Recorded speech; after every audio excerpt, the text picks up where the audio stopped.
নমস্কার বন্ধুরা, তনহির পাকশালাতে সবাইকে স্বাগত।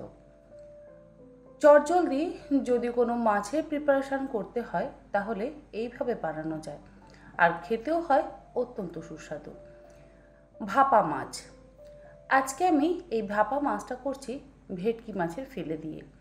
তবে ভেটকি মাছ ছাড়াও ইলিশ, চিংড়ি, রুই, কাতলা, বাটা যে কোনো মাছ দিয়ে কিন্তু করা যায়।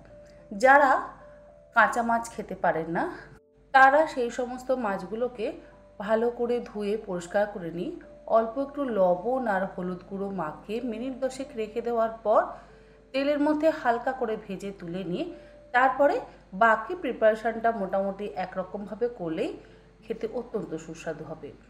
আমি ভেটকি মাছ দিয়ে করে দেখাচ্ছি। আর মাছের ফিলেগুলোকে এই রকমভাবে ছোটো ছোটো টুকরো করে কেটে নিচ্ছি। খুব বেশি বড় টুকরো করে কাটবার প্রয়োজন নেই, যেহেতু আমরা ভাপা মাছ করছি। আর মাছ যদি হালকা ভেজে রান্না করা হয়, মানে ভাপা মাছ তৈরি করা হয়, তাহলে তো আর কোনো রকম কাঁচা ভাব থাকার সম্ভাবনাই থাকে না। ইলিশ আর চিংড়ির ক্ষেত্রে সম্পূর্ণ আলাদা। ইলিশ আর চিংড়ি যদি কাঁচা রান্না করা হয় তাহলে খেতে কিন্তু অত্যন্ত সুস্বাদু হয়। মাছের পিসগুলো মিডিয়াম সাইজের চৌকো টুকরো করে কেটে নেওয়ার পর একটা আলাদা পাত্রের মধ্যে নিয়ে তার মধ্যে 1 চা চামচ পরিমাণে লবণ দিয়ে খুব ভালো করে মাখিয়ে মিনিট 10 রেখে দেব। হলুদ গুঁড়ো আর ব্যবহার করছি না, হলুদ গুঁড়ো আমরা রান্নার সময় ব্যবহার করব। আর এই ভাপা মাছ কিন্তু মাইক্রোওভেনেও করা যায়। যারা মাইক্রোওভেনে করতে চান তারাও কিন্তু একই রকমভাবে প্রথমে মাছটা ম্যারিনেট করে নিই, তারপরে বাকি প্রিপারেশনটা করতে পারেন।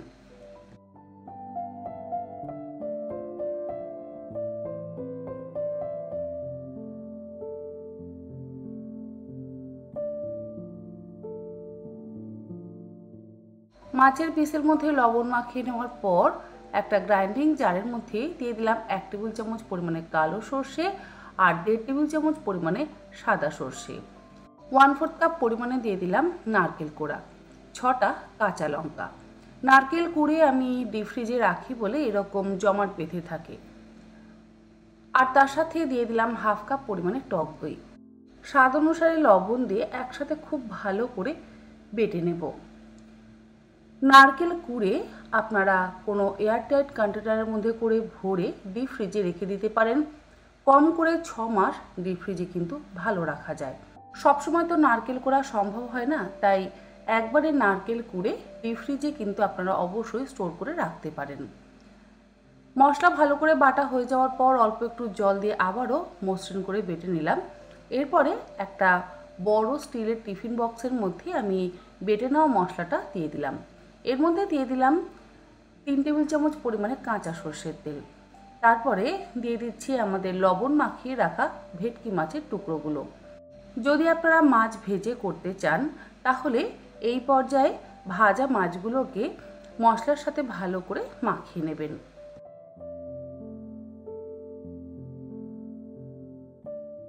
এরই মধ্যে দিয়ে দিলাম অল্প পরিমাণে একটু হলুদ গুঁড়ো, ওই 1/4 চা চামচ পরিমাণে। বেশি হলুদ গুঁড়ো দেওয়ার প্রয়োজন নেই। এরপরে সমস্ত কিছু একসাথে ভালো করে মেখে নিচ্ছি।